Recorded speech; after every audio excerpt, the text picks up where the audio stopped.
To my new vlog. आजच्या व्लॉगमध्ये आपण चाललेलो आहे इस्कॉन मंदिरात आणि न्यू पनवेल फेस्टिवलला सुद्धा.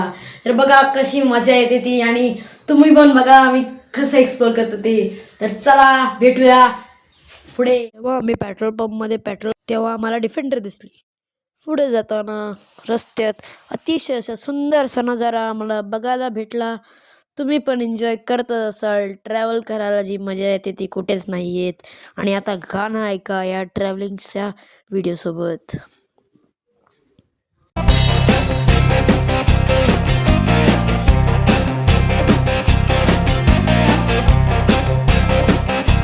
अर्धा रस्ता कव्हर झाल्यानंतर आम्हाला दिसले हा जत्रा होती इथे.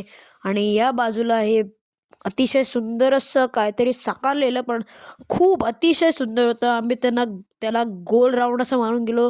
ते बाजूला जत्रा सुद्धा भरली होती. अतिशय सुंदर असा नजारा होता. त्यानंतर आम्ही लगेचच पोचलो इस्कॉन टेम्पलच्या स्टार्टिंगमध्ये. आणि हे इस्कॉनच्या जातानाची दृश्य आहे.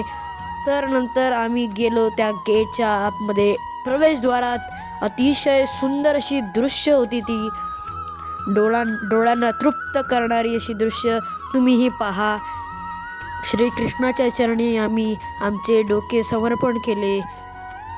आणि अशी अतिशय सुंदर अशी मूर्ती विष्णूंची. परत खूप गर्दी होती. आज आम्ही गेलेलो, आज संडेच्या दिवशी गेलेलो म्हणून आज खूप गर्दी होती. आणि इथे खूप सुंदर अशी प्रतिकृती साकारली आहे. खूप अशी छानसं मूर्त्या बनवल्या आहेत. असं वाटतं की बघतच राहावं. तुम्ही पण बघा. आणि एवढी सुंदर, तुम्हाला पण एकदा यायलाच पाहिजे या जागेवर. आम्ही दर्शन घेतल्यानंतर बाहेर निघालोच.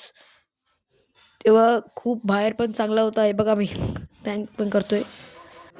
तर आता आम्ही तसेच पुढे चाललो तेव्हा आम्हाला असे सुंदर असा नजारा दिसला. सगळं जे पार्क होतं ते अतिशय सुंदर होतं. समोर बिल्डिंग्स होत्या आणि खूप माणसांची गर्दी होती आज. पुढे बघा किती सुंदर असं दृश्य आहे. खाली डोळे एवढे चांगलं वाटत होतं मला की असं पाहत इथून जावंच नाही, पण नाईलाज होता, जावं तर लागलंच. व्हिडिओ आवडले असेल लाईक शेअर आणि सबस्क्राईब नक्कीच करा मित्रांनो.